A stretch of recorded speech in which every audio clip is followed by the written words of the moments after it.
Hello, everyone. Welcome to Connecting with Ideas. So what I'm going to do is I'm going to jump to our next topic, which is one of our very last things we will talk about in memory. It's kind of important. Well, it's very, very important. It's the best way for you to review material. And so, of course, I'm the history guy. I will give you some history. We will connect some ideas. So let's go back to this German fellow.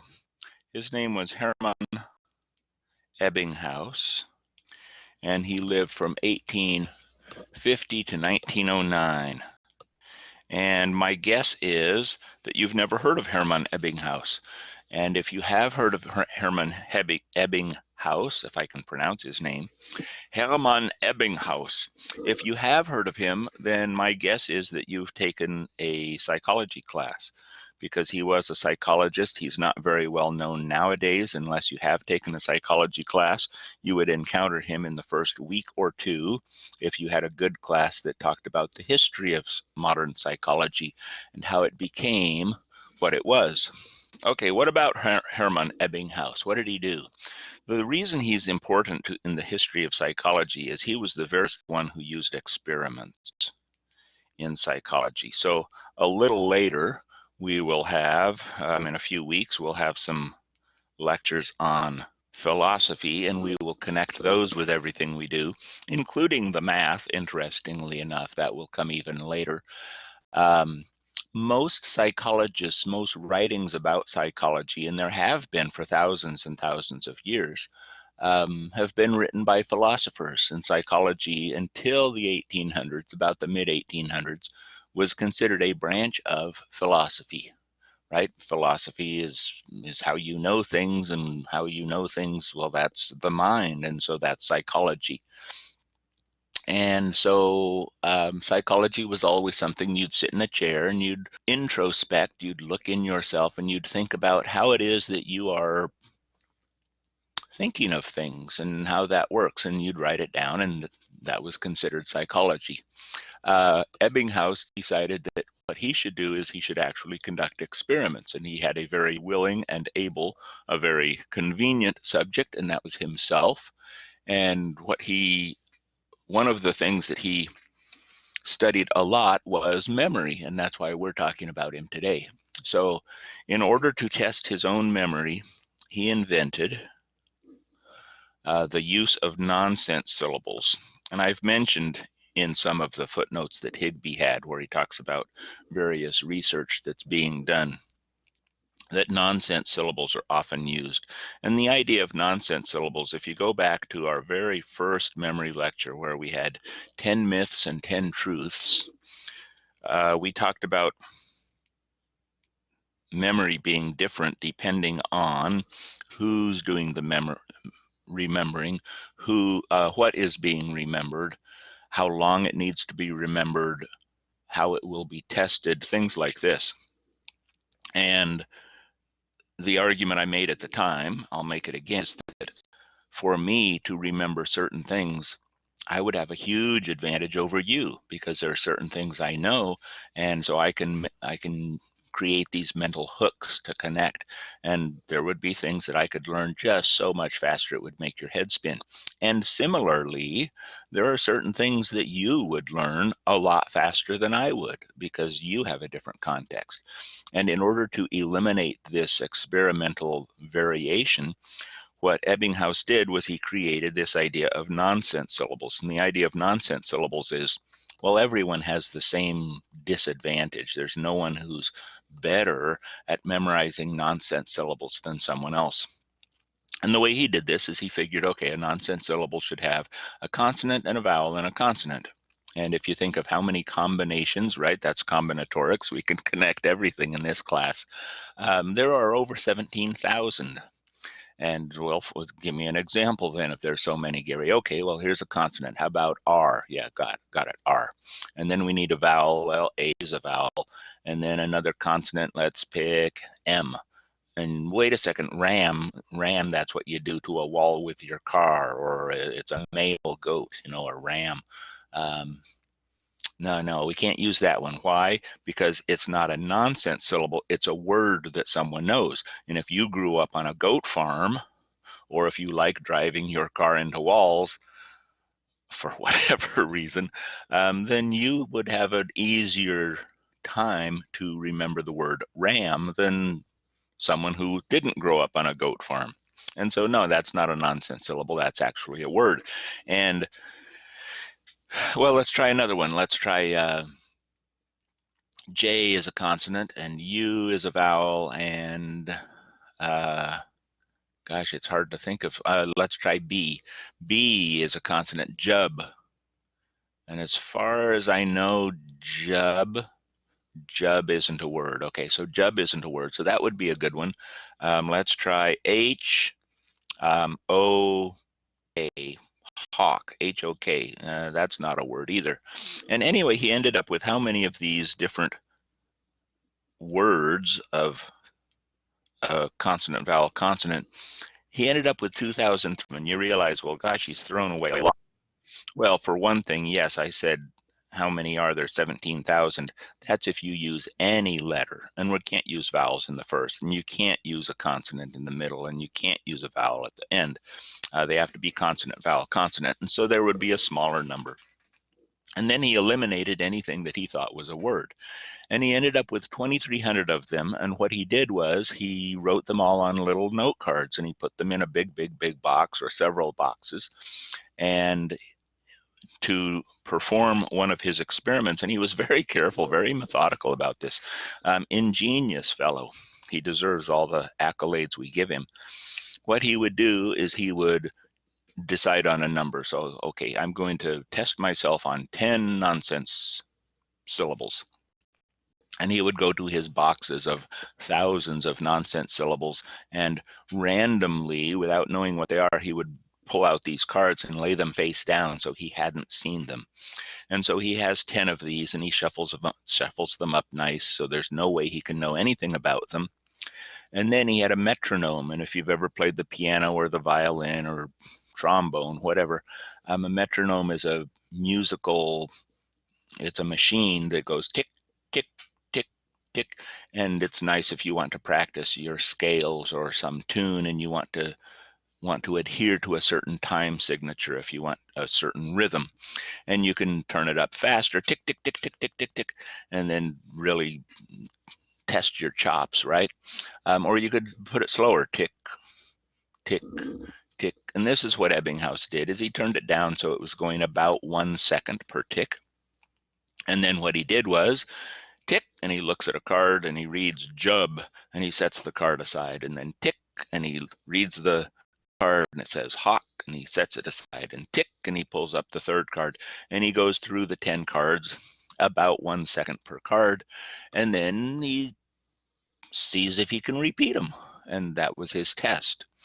And he would test it, well, he would see if he could repeat them. It turns out, and you may have noticed this, that some nonsense syllables are easier than others. So an example, and you might have noticed this, I chose it on purpose to see if you would, to give you that possibility. Hawk is a lot like our word hawk. And of course, Ebbinghaus was German. He would have had a different thing. He would have thought hawk is like hoch, meaning high, tall. But hawk is a lot like hawk. And so, well, this is easier to remember because it reminds him of something else.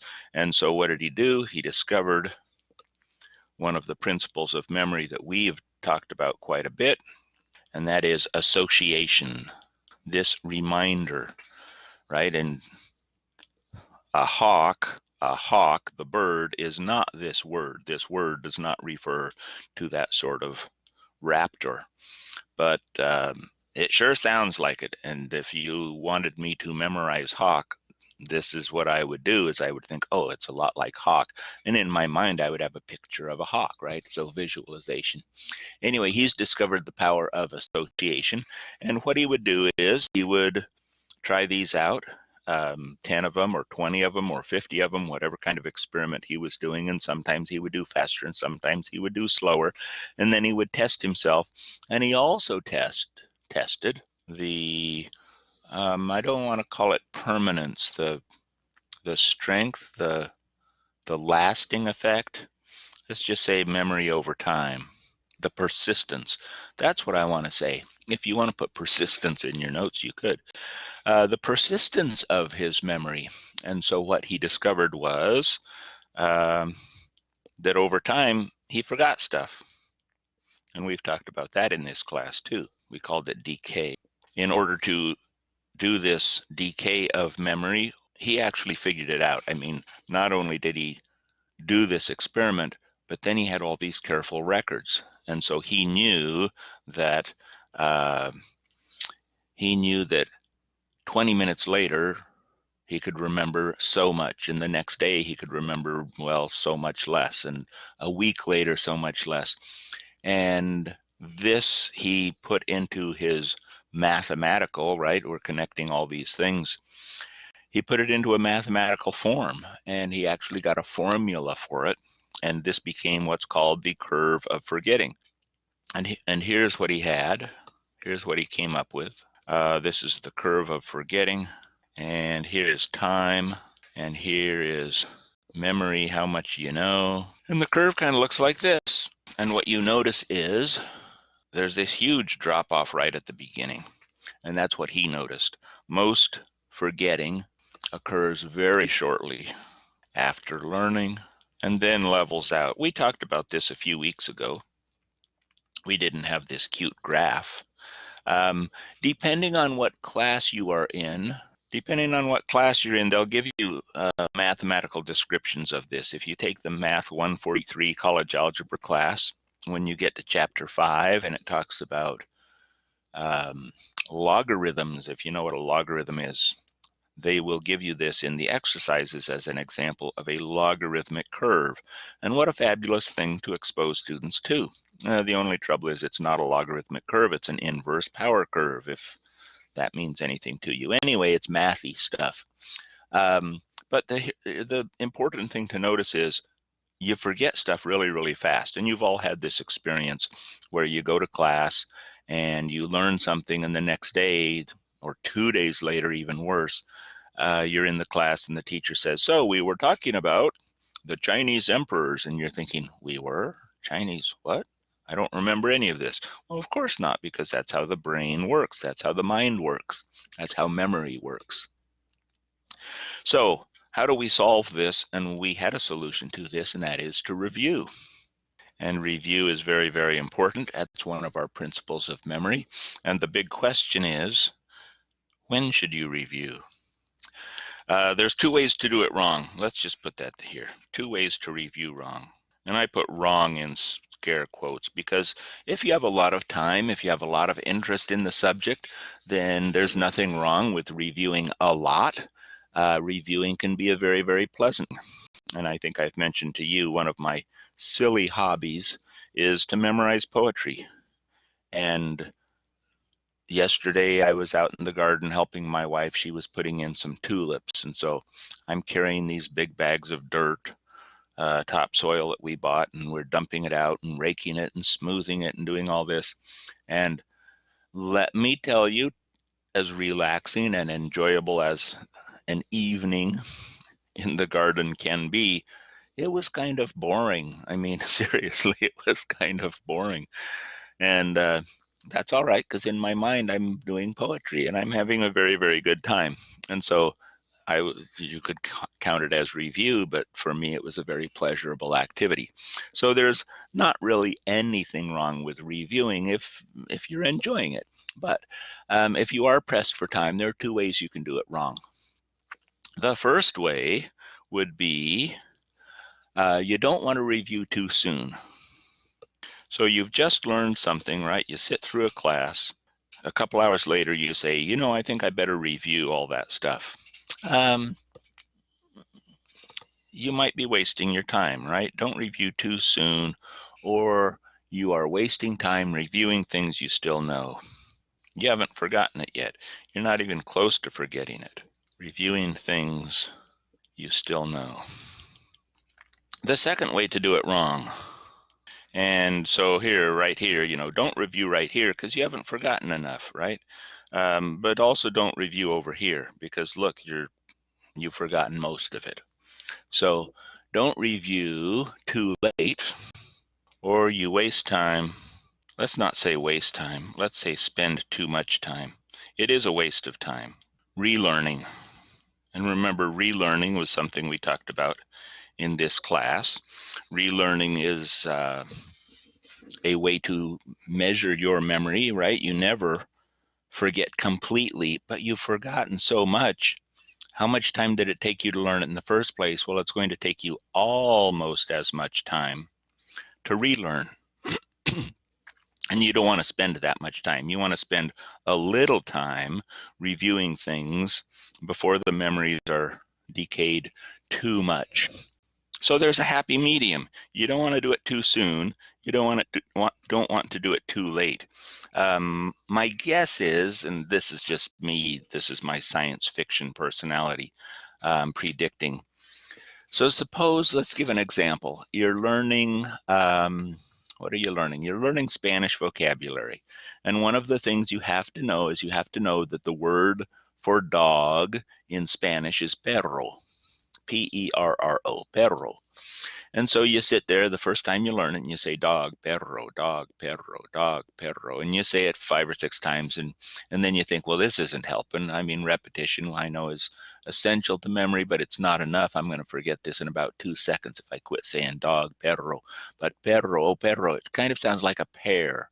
And so I see this dog eating a pear, or I see a dog that's swimming like those ball pools, at Chuck E. Cheese as the kids swim around in them, and there's a dog swimming in pairs, or there's a pear-shaped dog, right? A very funny shaped dog, and he's got this wide sort of bottom, and a narrower top, and whatever it is that's unusual to you, the more bizarre, the better. We've talked about that. So now you've got this nice mnemonic. You've invented a way to remember that dog is perro. And so great. And then what? Well, you're going to forget. And so this is the science fiction part, is we install a chip in your brain, right? It's a human machine interface, or maybe they're nanites, right? They're nanobots. So little tiny microscopic robots that are swimming in your cerebral fluid.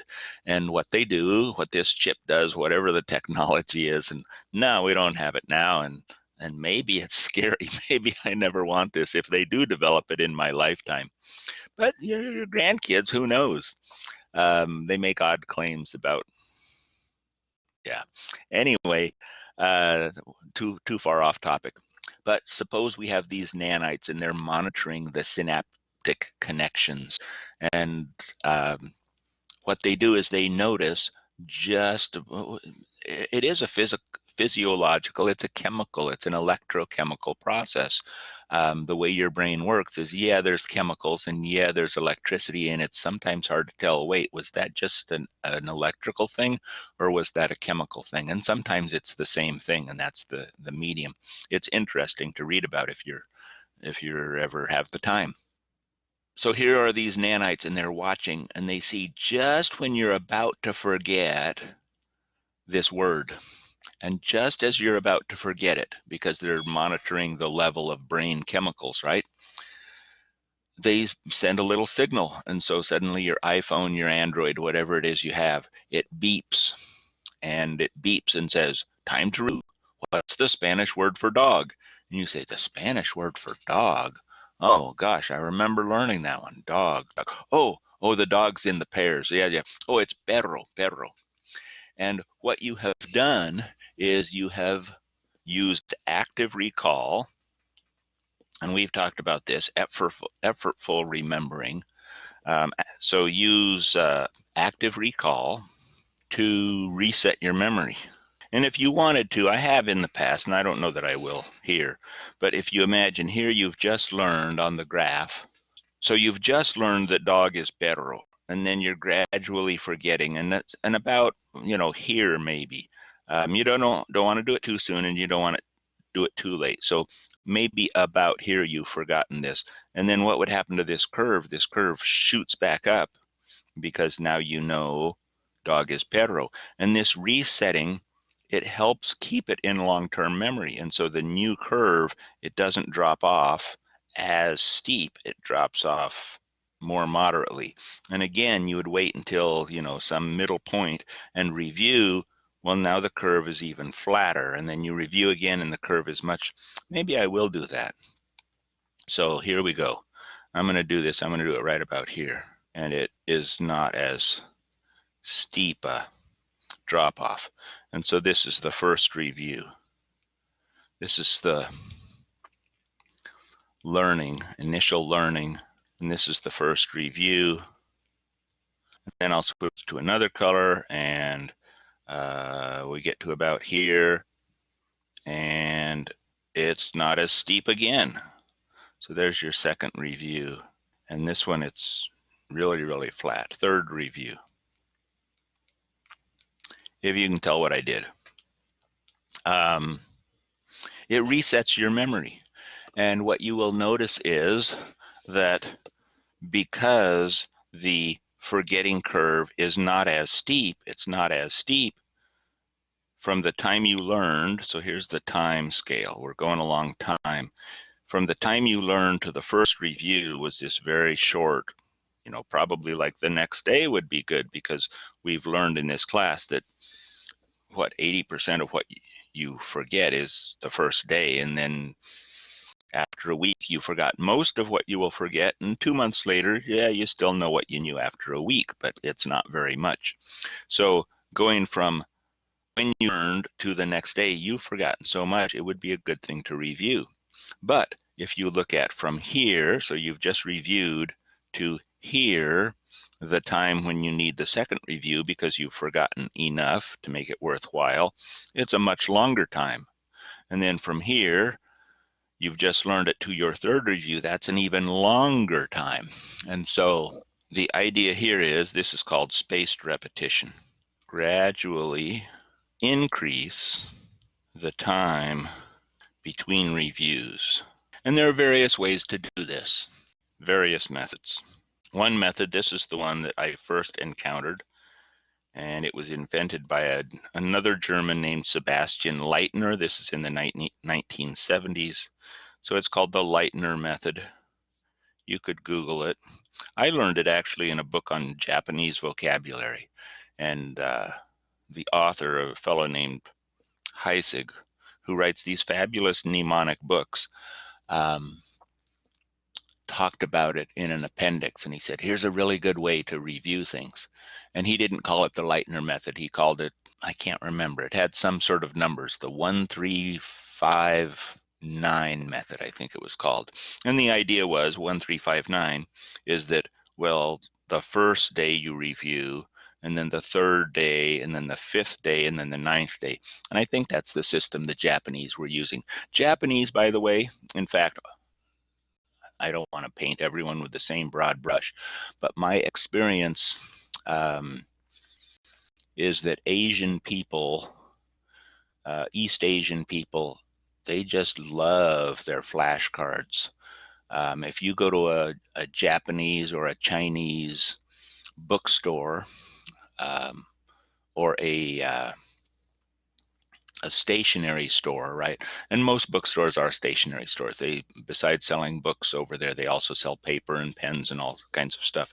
There will be an entire section of the store, and not a huge section, but like a wall, several feet wide, and that's just for flashcards. And they have all different sizes of flashcards depending on what you think you're going to write on your flashcards, and you can buy them pre-punched or not pre-punched. And if you get the pre-punched ones, they have several different sizes of little rings that you can put your flashcards on to organize them, and they have boxes. And so the Leitner method would use boxes. And so let me these boxes. You'd have 4 boxes. I wonder if I should have left more room. You might want to write more room, leave more room. So the box 1 method is, so let's write it down so you have it. Put things to remember. And when I say things to remember, I mean flashcards. This is how you're going to drill yourself. Put things to remember in the first box. I'm going to write box 1 because it takes less space. And then review after 1 day. This is the Lightner method. And if you remember, you move the card to box 2. And so what should we do? Let's have blue be remembered. So remember, you are successful. You look at the front of the card and it says dog, and you say to yourself, dog, dog. Oh, perro. And you look at the back of the card and it says perro, and you go, great. Well, you move that to box 2. If you forget, you put it in box 1, and it's already in box 1. So the first review, it doesn't do much, right? So forget. So you're looking at the card and it says dog, and you say dog, huh? Dog, huh? I don't know, and you don't know what the Spanish word for dog is, and so you leave the card in there. After what? We'll double this every time. This is the Lightner method. Review, and your box 1 you review after 1 day, every day.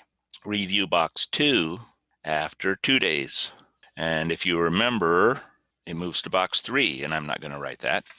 And if you forget, let me change back to red. If you forget, it goes back to box 1. And similarly, review box 3 after 4 days, or every 4 days, I should be saying. And if you remember, it goes on to box 4. And if you forget, it goes back to box 1, which is your daily box. I told you this was going to become cluttered. I should have left more room. I don't think I had more room, boys and girls. And similarly, we could do review box 4 after 8 days, and essentially just double it every time. Is doubling the correct amount? I'm sure it's not. I'm sure it's not. In my own experience, there are certain things that I review, and you're trying not to review too soon. There are certain things that if I double them, I still remember them too well, and I think, I kind of wasted my time. I knew every single one of those. You want to remember stuff, right? And so if you have stuff in box 3, say, and you're going through it, and you know it all, and you put it in box 4, well, you feel really good, because look at me, I remembered every single fact that I was trying to recall. Yeah, but if you put every single one in box 4, it also means you kind of wasted your time because you were reviewing too soon. If you do forget stuff and it goes back into an earlier box, well, that's okay because you're trying to remember it, and this is helping you remember it.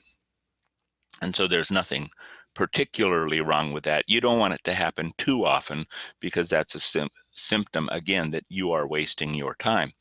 And I've had cards, right? I've used this system in the past. I don't use it anymore because, well, you'll see in a second. But I used to do this with different boxes, and at the beginning, no, I didn't have different boxes. I had separate sections of the box, and I'd put a rubber band around them. And there were certain things I noticed that, 2 days, 4 days, 8 days, I just know this stuff too well. I'm kind of wasting my time. And then there were other things that were more complicated. And I would notice that after 1 day, that was okay. And after 2 days, that was okay. And if I waited for 4 days to do the next review, then for the most part, it was gone. And what I noticed was there are certain topics that they just need a 3-day review, a 1 day, a 2 day, a 3 day. But notice what has happened here. We're doubling every time. If you wait until 8 days for the 4th box, you've reviewed it once. That was 1 day plus 2 days plus 4 days plus 8 days. This is 2 weeks. This is 15 days have gone by. This is more than 2 weeks. And you've reviewed it 3 or 4 times, and you're getting to know it pretty well. If you keep doubling, then what? You'll review it after 2 weeks, and then after a month, and then after 2 months. And would you use boxes for each of these? Probably not. The system would would become more cumbersome. But you realize I might know this well enough. I don't have to study it again for quite some time. So there is the Leitner method, and it works. It's kind of ad hoc, right? This algorithm, that's the question is, well, how soon should you really review? Well, the nanites would tell you, the nanobots in your brain, except we don't have such things. And so if you want to try this, I would say try it and see what works for you. But we live in the future, right? This is the 21st century. What do you mean? Paper? Cardboard boxes? I used an old shoe box. I had never been to a Japanese or Chinese bookstore, and so I didn't know about the wonderful. There was a company that sold blank flashcards. I just went down. I think I went to Pennywise in downtown Caldwell, and which isn't a drugstore anymore. It was a drugstore, and I bought some index cards, and then I cut them in half with a scissors, and it kind of worked, and it kind of didn't. There are much better, and I do have some really nice flashcards from Asian stores. But nowadays we have software, right?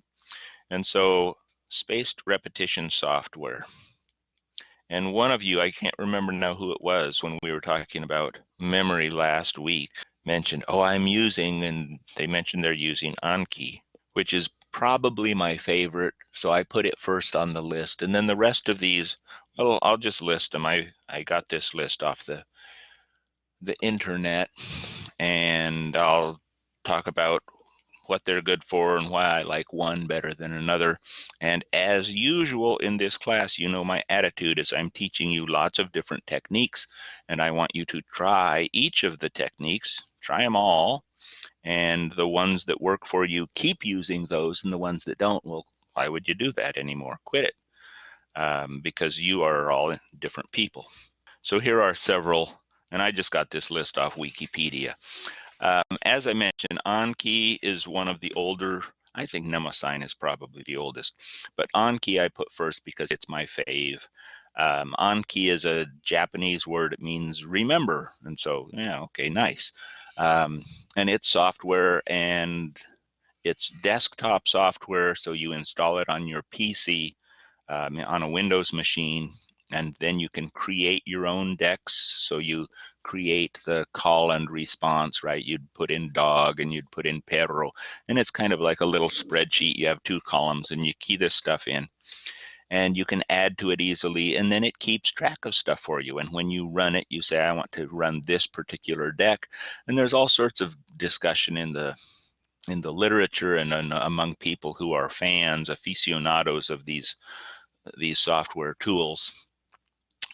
Should you put everything in one deck, or should you have separate decks? And there are good arguments on both sides. My own self, I use separate decks. So for different languages, I have different decks. For the capitals of the United States, for the big cities, anyway, I use different decks. For chemical symbols, I use a different deck. So I like to use different decks, but try it both ways, see what works for you. And then what happens is Anki shows you, it shows dog, and you stare at dog and you go, perro. And then you press the space bar, or you can click if you're a mousy person, but I press the space bar and it says perro, and you go, oh, got it. And then there are 4 choices for you. And one is again, meaning it said dog, but I didn't know anything about dog. I missed that one. The again will ask you again in about 10 minutes, right? And so you're spending some time every day running this software. And it's like putting things back in the first box. And the second choice, the second button says, if I remember right, it says hard. And so it'll come and ask you, like tomorrow, it'll ask you again, because this was hard for you. And the hard ones, you need to review more. And then the third choice is good, and that would be the regular. It probably doubles, right? So if you just learned this and you just reviewed it after 4 days, if you click good, then it will review after 8 days. And if you say very good, that's the fourth choice, then it will extend that even longer. It won't ask you after 8 days, it'll ask you after 15 days or 20 days, whatever it is. I don't use the very good button very often just because I don't trust myself. I would rather waste just a little more time reviewing, because I enjoy reviewing, um, than I would like to spend time relearning. Because for me, I don't like to do things twice. It's something psychological about me.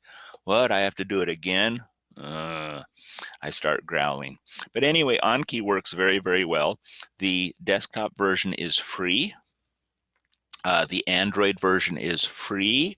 The fellow who invented this, I wish I could think of his name. I probably knew it once, but don't know it now.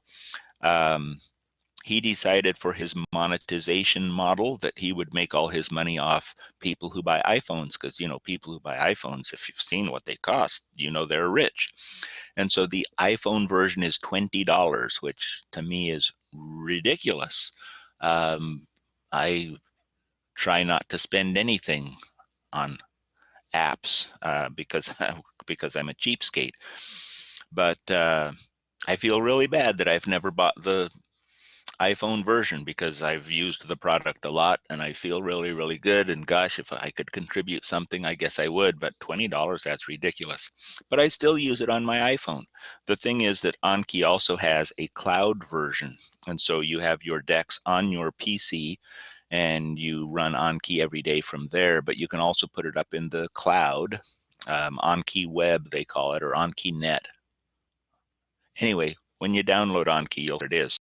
And once it's there, then you can access it from any browser. Well, my iPhone has a Safari browser, and I go onto Anki, and I can do all my stuff, and it works just the same.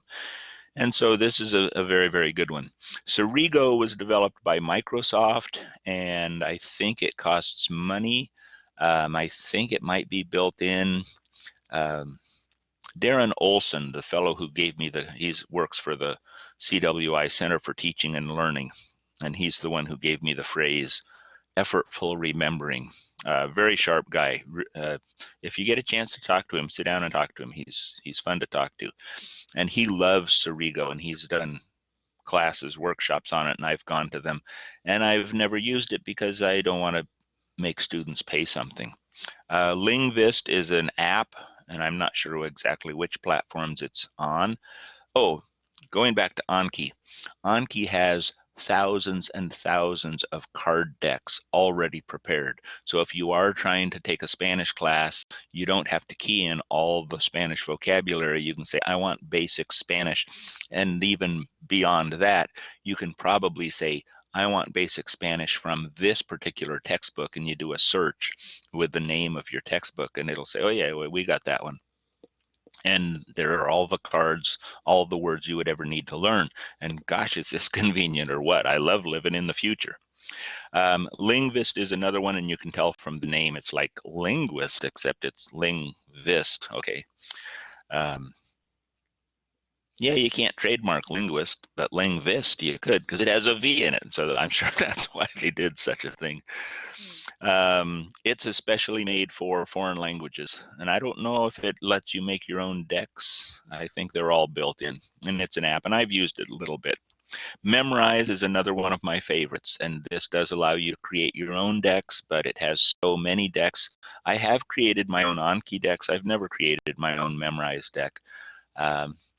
Every few months I think I should do, and I'm actually creating a huge spreadsheet of things I want to know, just so that once it's done, I can create a Memrise deck, and maybe I'll put it into Anki instead. I'm going through this book and pulling out every interesting fact and putting it in a spreadsheet so that I can review it later. And the thing is that just going through the book and paying the attention, we've talked about this in class, I'm kind of learning it, and I'm expecting that when I'm all done, I'll think, well, I don't have to put this on flashcards. I know it now. But Memrise is one of my favorites. It has a lot of already created decks, and I'm on Anki almost every day. I'm on Memrise almost every day. Mnemosyne, this is a little older. I don't know how they say it. I want to say it the Greek way, mnemosyne. My guess is they say Mnemosyne, and you can see the mne in there. That's the root that means, well, Mnemosyne was the goddess of memory in ancient Greece. It's very, very good. It costs money, so I've never ever used it. Because yeah, I'm a cheapskate.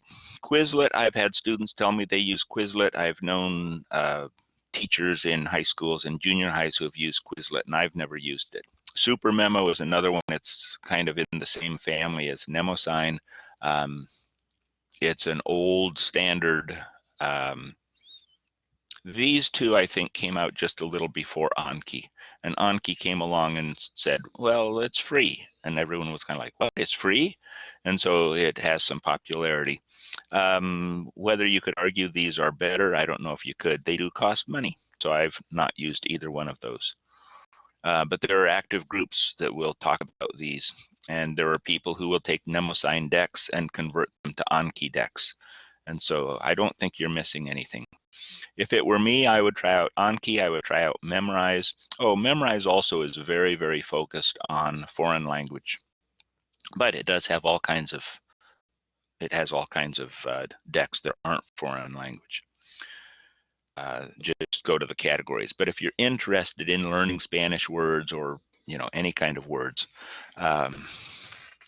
Memrise is a good one. Yeah, try these out. I would encourage you, if you're thinking, I don't want to try out 12 things, I would probably try Memrise first because it's very, very easy. It's an app and you're done, and there it is. And if it works for you, if it does everything you want, well, then you are done. Great. You just have to use it consistently.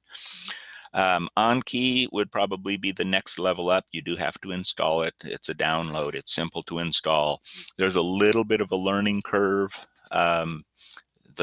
The documentation is extensive because it has so many features. There are so many things you could do with it, but I don't think you need to read all that documentation. If you're interested and you're stuck, you know me, right? Ask me. But that's probably what I would do, is try out Memrise and then try out Anki.